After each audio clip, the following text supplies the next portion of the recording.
하느님의 말씀 고린토인들에게 보낸 첫째 편지 9장. 사도의 권리와 의무. 내가 자유인이 아니란 말입니까? 내가 사도가 아니란 말입니까? 내가 우리 주 예수를 뵙지 못했단 말입니까? 여러분은 바로 내가 주님을 위해서 일하여 얻은 열매가 아닙니까? 비록 내가 다른 사람들에게서 사도가 아닐지라도 여러분에게는 사도입니다. 다른 사람들에게는 주님을 믿는 여러분이야말로 내가 사도라는 것을 증명해 주는 확실한 표입니다. 나를 믿는 사람들에게 나는 이렇게 답변합니다. 도대체 우리에게 먹고 마실 권리가 없단 말입니까? 우리라고 해서 다른 사도들이나 주님의 형제들이나 베드로처럼 그리스도를 믿는 아내를 데리고 다닐 권리가 없단 말입니까? 혹은 나와 바르나바에게만 노동하지 않고 먹을 권리가 없단 말입니까? 자기 비용을 써가면서 군인 노릇을 하는 사람이 도대체 어디 있습니까? 누가 포도밭을 만들어 놓고 그 밭에서 열매를 따먹지 않겠습니까? 또 도대체 누가 양을 친다면서 그 젖을 짜먹지 않겠습니까? 내가 단순히 인간의 경험만으로 이런 말을 하는 줄 압니까? 율법도 이렇게 말하지 않습니까? 모세의 율법에 타작마당에서 일하는 소에게 망을 씌우지 마라 라고 기록되어 있습니다. 하느님께서 소를 걱정해서 하신 말씀이겠습니까? 아니면 우리들을 위해서 하신 말씀이시겠습니까? 물론 우리를 위해서 기록해 두신 말씀입니다. 밭을 가는 사람이 희망을 가지고 일하고 타작하는 사람이 자기 몫을 얻으리라는 희망을 가지고 일하는 것은 당연한 일입니다. 우리가 여러분에게 영적인 씨를 심어 주었는데 이제 여러분에게서 물적인 것을 거둔다고 해서 그것이 지나친 일이겠습니까? 다른 사람들이 여러분에게서 거두어 갈 권리를 가졌다면 우리에게는 더 큰 권리가 있지 않겠습니까? 그러나 우리는 이 권리를 행사하지 않았습니다. 오히려 그리스도의 복음을 전하는데 조금이라도 방해가 되지 않도록 모든 것을 참고 지냈습니다. 성전에서 일하는 사람들은 성전에서 나오는 것을 먹고 살며 제단을 맡아보는 사람들은 제단 재물을 나누어 가진다는 것을 모르십니까? 이와 같이 복음을 전하는 사람들도 그 일로 먹고 살 수 있도록 주님께서 제정해 주셨습니다. 그러나 나는 이런 권리를 조금도 써본 일이 없습니다. 또 내 권리를 주장하고 싶어서 이런 말을 하는 것도 아닙니다. 그러느니 차라리 죽는 것이 낫겠습니다. 내가 보수를 받지 않고 일한다는 이 긍지만은 아무도 빼앗지 못할 것입니다. 내가 복음을 전한다 해서 그것이 나에게 자랑거리가 될 수는 없습니다. 그것은 내가 마땅히 해야 할 일이기 때문입니다. 만일 내가 복음을 전하지 않는다면 나에게 화가 미칠 것입니다. 만일 내가 내 자유로 이 일을 택해서 하고 있다면 응당 보수를 바랄 수 있을 것입니다. 그러나 사실은 내 자유로 택한 것이 아니라 하느님께서 그 일을 내 직무로 맡겨주신 것입니다. 그러니 나에게 무슨 보수가 있겠습니까? 보수가 있다면 그것은 내가 복음을 전하는 사람으로서 응당 받을 수 있는 것을 요구하지 않고 복음을 거저 전할 수 있다는 사실입니다. 나는 어느 누구에게도 매어 있지 않는 자유인이지만 되도록 많은 사람을 얻으려고 스스로 모든 사람의 종이 되었습니다. 내가 유다인들을 대할 때에는 그들을 얻으려고 유다인처럼 되고 율법의 지배를 받는 사람들을 대할 때에는 나 자신은 율법의 지배를 받지 않으면서도 그들을 얻으려고 율법의 지배를 받는 사람처럼 되었습니다. 나는 그리스도의 법의 지배를 받고 있으니 실상은 하느님의 율법을 떠난 사람이 아니지만 율법이 없는 사람들을 대할 때에는 그들을 얻으려고 율법이 없는 사람처럼 되었습니다. 그리고 내가 믿음이 약한 사람들을 대할 때에는 그들을 얻으려고 약한 사람이 되었습니다. 이와 같이 내가 어떤 사람을 대하든지 그들처럼 된 것은 어떻게 해서든지 그들 중에서 다만 몇 사람이라도 구원하려는 것입니다. 나는 복음을 전하기 위해서는 무슨 일이라도 하고 있습니다. 그리하여 그들과 다 같이 복음의 축복을 나누려는 것입니다. 경기장에서 다름질하는 사람들이 다 같이 달리지만 상을 받는 사람은 하나뿐이라는 것을 여러분은 모르십니까? 여러분도 힘껏 달려서 상을 받도록 하십시오. 경기에 나서는 사람들은 온갖 어려움을 이겨내야 합니다. 그들은 썩어 없어질 월계관을 얻으려고 그렇게 애쓰지만 우리는 불멸의 월계관을 얻으려고 애쓰는 것입니다. 그러므로 나는 다름질을 하되 목표 없이 달리지 않고 권투를 하되 허공을 치지 않습니다. 나는 내 몸을 사정없이 단련하여 언제나 민첩하게 움직일 수 있게 합니다. 이것은 내가 남들에게는 이기자고 외쳐놓고 나 자신이 실격자가 되지 않게 하려는 것입니다.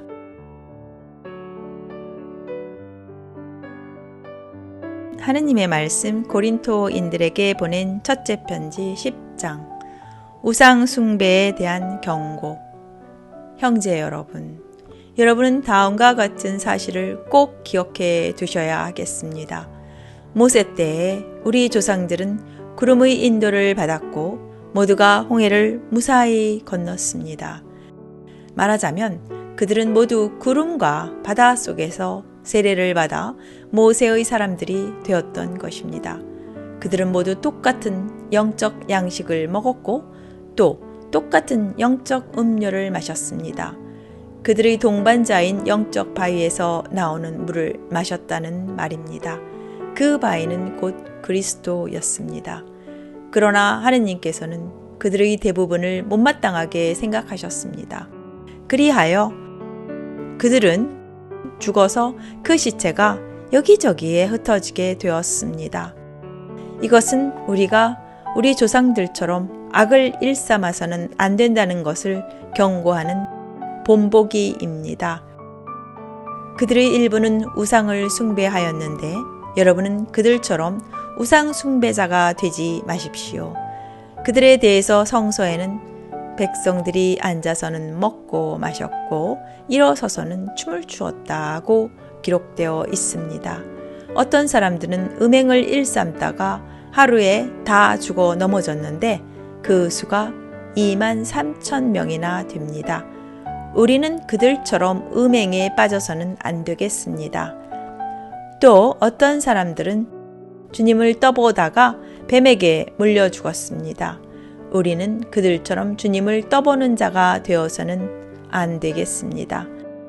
그리고 또 어떤 사람들은 불평을 하다가 사륙의 천사의 손에 멸망을 당하였습니다. 우리는 그들처럼 불평하는 자가 되어서는 안 되겠습니다. 그들이 이런 일들을 당함으로써 다른 사람들에게는 경고가 되었으며 그것이 기록에 남아서 이제 세상의 종말을 눈앞에 둔 우리에게는 교훈이 되었습니다. 자기 발로 서 있다고 생각하는 사람은 넘어지지 않도록 조심해야 합니다. 여러분이 겪은 시련은 모두 인간이 능히 감당해낼 수 있는 시련들이었습니다. 하느님은 신의가 있는 분이십니다. 하느님께서는 여러분에게 힘에 겨운 시련을 겪게 하지는 않습니다. 시련을 주시더라도 그것을 극복하고 벗어날 수 있는 길을 마련해 주실 것입니다.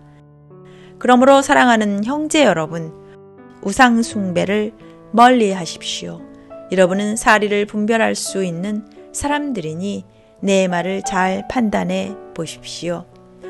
우리가 감사를 드리면서 그 축복의 잔을 마시는 것은 우리가 그리스도의 피를 나누어 마시는 것이 아니겠습니까? 또 우리가 그 빵을 떼는 것은 그리스도의 몸을 나누어 먹는 것이 아니겠습니까? 빵은 하나이고 우리 모두가 그 한 덩어리의 빵을 나누어 먹는 사람들이니 비록 우리가 여럿이지만 모두 한 몸인 것입니다. 이스라엘 백성의 관습을 생각해 봅시다. 제물을 나누어 먹는 사람들은 모두 하느님의 제단에 참여하는 사람들이 아닙니까? 여러분은 이 말을 어떻게 들으십니까? 우상 앞에 놓았던 제물이나 우상 자체에 어떤 가치가 있다는 말이겠습니까? 아닙니다. 나는 이 교도들이 바치는 제물이 하느님께 드리는 것이 아니라 마귀들에게 바치는 것이라는 말을 하려는 것입니다. 나는 여러분이 마귀들과 상종하는 자가 되지 않기를 바랍니다. 주님의 잔을 마시는 여러분이 마귀들의 잔을 마실 수는 없습니다. 또 주님의 식탁에 참여하는 여러분이 마귀들의 식탁에 참여할 수 없습니다. 우리가 주님을 질투하게 해드려서야 되겠습니까? 우리가 주님보다 강하단 말입니까? 누구나 나는 무슨 일이든지 할 자유가 있다 하고 말할 수 있습니다. 그러나 무슨 일이든지 해서 다 유익한 것은 아닙니다. 나는 무슨 일이든지 할 자유가 있다 하고 말할 수 있지만 모든 것이 다 사람에게 도움이 되는 것은 아닙니다. 누구든지 자신의 이익을 구하지 말고 남의 이익을 도모해야 합니다. 시장에 나온 고기를 사 먹을 때에는 구태여 양심을 따지지 않아도 좋습니다. 땅도 주인의 것이요 그 안에 가득히 있는 것도 다 주님의 것입니다. 어떤 교우 아닌 사람의 초청을 받아 그 집에 가거든 구태여 양심을 따지지 말고 차려내온 음식은 무엇이든지 잡수십시오. 그러나 누가 그것은 우상 앞에 놓았던 음식입니다 하고 일러주거든 그 말을 한 사람과 그 양심을 위해서 먹지 마십시오. 여기에서 양심이라고 하는 것은 자기 양심이 아니라 남의 양심을 말하는 것입니다. 왜 내 자유가 남의 양심 때문에 제약을 받아야 하느냐? 그리고 내가 하느님께 감사를 드리고 음식을 먹는데 감사를 드린 그 음식 때문에 내가 욕을 먹어야 할 이유가 무엇이냐? 하고 반문할 사람이 있을지도 모르겠습니다. 그러나 여러분은 먹든지 마시든지 그리고 무슨 일을 하든지 모든 일을 오직 하느님의 영광을 위해서 하십시오. 여러분은 유다인에게나 그리스인에게나 하느님의 교회에나 어느 누구에게든지 양심의 가책을 받게 하는 일을 해서는 안 됩니다. 나도 무슨 일을 하든지 모든 사람을 기쁘게 하려고 애씁니다. 그것은 나 자신의 이익이 아니라 많은 사람들의 이익을 구하며 결국 그들을 구원하려는 것입니다. 하느님의 말씀 고린토인들에게 보낸 첫째 편지 11장. 내가 그리스도를 본받는 것처럼 여러분도 나를 본받으십시오. 여러분이 늘 나를 기억하고 내가 전해준 전통을 그대로 지키고 있으니 정말 잘한 일입니다. 모든 사람의 머리는 그리스도요, 아내의 머리는 남편이요, 그리스도의 머리는 하느님이시라는 것을 알아두시기 바랍니다. 남자가 기도를 하거나 하느님의 말씀을 받아서 전할 때에 머리에 무엇을 쓰면 그것은 자기 머리, 곧 그리스도를 욕되게 하는 것입니다. 그러나 여자가 기도를 하거나 하느님의 말씀을 받아서 전할 때에 머리에 무엇을 쓰지 않으면 그것은 자기 머리, 곧 자기 남편을 욕되게 하는 것입니다. 그것은 머리를 민 것이나 다름이 없습니다. 만일 여자가 머리에 아무것도 쓰지 않아도 된다면 머리를 깎아버려도 될 것입니다. 그러나 머리를 깎거나 미는 것이 여자에게는 부끄러운 일이니 무엇으로든지 머리를 가리십시오. 남자는 하느님의 모습과 영광을 지니고 있으니 머리를 가리지 말아야 합니다. 그러나 여자는 남자의 영광을 지니고 있을 뿐입니다. 여자에게서 남자가 창조된 것이 아니라 남자에게서 여자가 창조되었기 때문입니다. 또한 남자가 여자를 위해서 창조된 것이 아니라 여자가 남자를 위해서 창조되었기 때문입니다. 천사들이 보고 있으니 여자는 자기가 남편의 권위를 인정하는 표시로 머리를 가려야 합니다. 주님을 믿는 세계에서는 여자나 남자나 다 같이 상대방에게 서로 속해 있습니다. 그것은 여자가 남자에게서 창조되었지만 남자는 여자의 몸에서 태어났기 때문입니다. 그러나 모든 것이 다 하느님께로부터 왔습니다. 여자가 머리를 가리지 않은 채 하느님께 기도하는 것이 과연 옳은 일인지 여러분은 잘 생각해 보십시오. 과연 그 자체가 가르쳐 주는 대로 남자가 머리를 길게 기르면 수치가 되지만 여자의 긴 머리는 오히려 자랑이 되지 않습니까? 여자의 긴 머리카락은 그 머리를 가려주는 구실을 하는 것입니다. 이에 대해서 딴소리를 할 사람이 있을지 모르나 그런 풍습은 우리에게도 하느님의 교회에도 없습니다. 그런데 이번에는 칭찬할 수 없는 일을 한 가지 말씀드리겠습니다. 그것은 여러분이 모여서 하는 일이 이익보다는 해를 자아낸다는 것입니다. 무엇보다도 여러분이 모이는 교회 안에 당파가 생겼다는 말을 들었는데 나는 그것이 전혀 헛소문만은 아니라고 생각합니다. 하기야 여러분 가운데서 진실한 사람들이 드러나려면 분파도 있어야 할 것입니다. 하지만 여러분이 한 자리에 모여서 나누는 식사는 주님의 성찬을 나누는 것이라 할 수가 없습니다. 여러분은 모여서 음식을 먹을 때에 각각 자기가 가져온 것을 먼저 먹어치우고 따라서 굶주리는 사람이 생기는가 하면 술에 많지 않은 사람도 생기니 말입니다. 각각 자기 집이 없어서 거기에서 먹고 마시는 것입니까?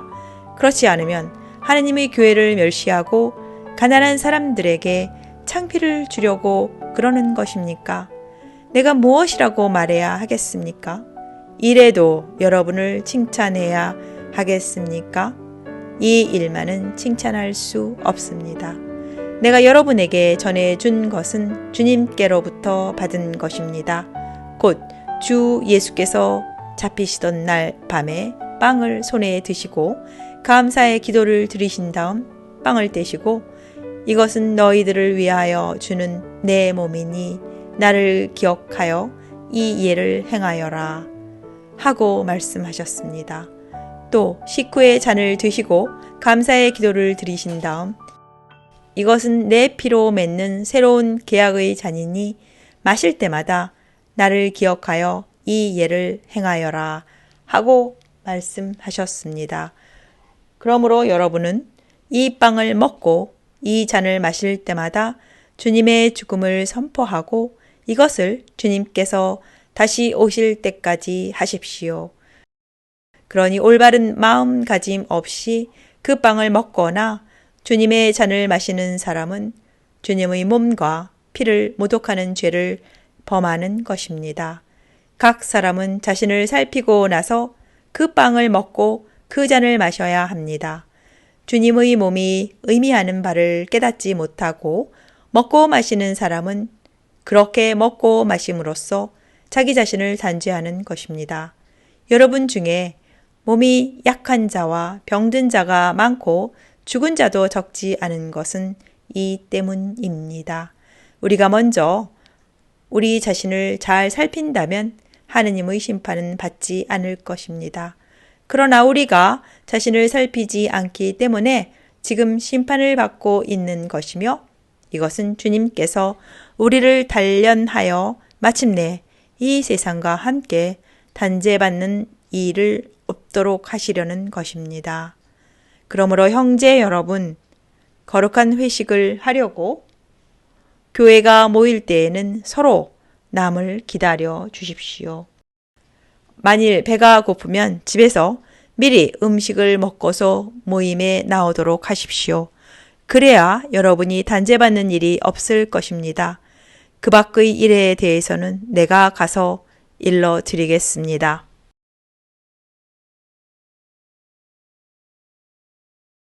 하느님의 말씀 고린토인들에게 보낸 첫째 편지 12장. 성령이 주시는 은총의 선물. 형제 여러분, 이제는 성령께서 주시는 선물에 대하여 말씀드리겠는데 여러분이 꼭 알아야 할 것이 있습니다. 아시다시피 여러분이 이교도였을 때에는 헛된 우상에게 매여서 우상이 하자는 대로 끌려다녔습니다. 그래서 여러분에게 일러둡니다마는 하느님의 성령을 받아 말하는 사람은 아무도 예수는 저주받아라 하고 욕할 수 없고 또 성령의 인도를 받지 않고서는 아무도 예수는 주님이시다 하고 고백할 수 없습니다. 은총의 선물은 여러 가지이지만 그것을 주시는 분은 같은 성령이십니다. 주님을 섬기는 직책은 여러 가지이지만 우리가 섬기는 분은 같은 주님이십니다. 일의 결과는 여러 가지이지만 모든 사람 안에서 모든 일을 이루어 주시는 분은 같은 하느님이십니다. 성령께서는 각 사람에게 각각 다른 은총의 선물을 주셨는데 그것은 공동 이익을 위한 것입니다. 어떤 사람은 성령에게서 지혜의 말씀을 받았고 어떤 사람은 같은 성령에게서 지식의 말씀을 받았으며 어떤 사람은 같은 성령에게서 믿음을 받았고 어떤 사람은 같은 성령에게서 병 고치는 능력을 선물로 받았습니다. 어떤 사람은 기적을 행하는 능력을, 어떤 사람은 하느님의 말씀을 받아서 전하는 직책을, 어떤 사람은 어느 것이 성령의 활동인지를 가려내는 힘을, 어떤 사람은 여러 가지 이상한 언어를 말하는 능력을, 어떤 사람은 그 이상한 언어를 해석하는 힘을 받았습니다. 이 모든 것은 같은 성령께서 하시는 일입니다. 성령께서는 이렇게 당신이 원하시는 대로 각 사람에게 각각 다른 은총의 선물을 나누어 주십니다. 몸은 하나이지만 많은 지체를 가지고 있고 몸에 딸린 지체는 많지만 그 모두가 한 몸을 이루는 것처럼 그리스도의 몸도 그러합니다. 유다인이든 그리스인이든 종이든 자유인이든 우리는 모두 한 성령으로 세례를 받아 한 몸이 되었고 같은 성령을 받아 마셨습니다. 몸은 한 지체로 된 것이 아니라 많은 지체로 되어 있습니다. 발이 나는 손이 아니니까 몸에 딸리지 않았다 하고 말한다 해서 발이 몸의 한 부분이 아니겠습니까? 또 귀가 나는 눈이 아니니까 몸에 딸리지 않았다 하고 말한다 해서 귀가 몸의 한 부분이 아니겠습니까? 만일 온몸이 다 눈이라면 어떻게 들을 수 있겠습니까? 또 온몸이 다 귀라면 어떻게 냄새를 맡을 수 있겠습니까? 그래서 하느님께서는 당신의 뜻대로 각각 다른 기능을 가진 여러 지체를 우리의 몸에 두셨습니다. 모든 지체가 다 같은 것이라면 어떻게 몸을 이룰 수 있겠습니까? 그래서 한 몸에 많은 지체가 있는 것입니다. 눈이 손더러 너는 나에게 소용이 없다 하고 말할 수도 없고 머리가 발더러 너는 나에게 소용이 없다 하고 말할 수도 없습니다. 그뿐만 아니라 몸 가운데서 다른 것들보다 약하다고 여겨지는 부분이 오히려 더 요긴합니다. 우리는 몸 가운데서 별로 중요하게 여기지 않는 부분을 더욱 조심스럽게 감싸고 또 보기 흉한 부분을 더 보기 좋게 꾸밉니다. 그러나 보기 좋은 지체들에게는 그렇게 할 필요가 없습니다. 이렇게 하느님께서도 변변치 못한 부분을 더 귀중하게 여겨주셔서 몸의 조화를 이루게 해 주셨습니다. 이것은 몸 안에 분열이 생기지 않고 모든 지체가 서로 도와 나가도록 하시려는 것입니다. 한 지체가 고통을 당하면 다른 모든 지체도 함께 아파하지 않겠습니까? 또 한 지체가 영광스럽게 되면 다른 모든 지체도 함께 기뻐하지 않겠습니까? 여러분은 다 함께 그리스도의 몸을 이루고 있으며 한 사람 한 사람은 그 지체가 되어 있습니다. 하느님께서는 교회 안에 다음과 같은 직책을 두셨습니다. 첫째는 사도요, 둘째는 하느님의 말씀을 받아 전하는 사람이요, 셋째는 가르치는 사람이요, 다음은 기적을 행하는 사람이요, 또 그 다음은 병 고치는 능력을 받은 사람, 남을 도와주는 사람, 지도하는 사람, 이상한 언어를 말하는 사람 등입니다. 모두가 다 사도일 수는 없지 않겠습니까? 모두가 다 하느님의 말씀을 받아 전하는 사람일 수는 없지 않겠습니까? 모두가 다 가르치는 사람일 수는 없지 않겠습니까? 모두가 다 기적을 행할 수는 없지 않겠습니까? 모두가 다 병 고치는 능력을 받을 수는 없지 않겠습니까? 모두가 다 이상한 언어를 말할 수는 없지 않겠습니까? 모두가 다 해석하는 사람일 수는 없지 않겠습니까? 여러분은 더 큰 은총의 선물을 간절히 구하십시오. 내가 이제 가장 좋은 길을 여러분에게 보여드리겠습니다. 여기까지가 하느님의 말씀 고린토인들에게 보낸 첫째 편지 9장부터 12장이었습니다.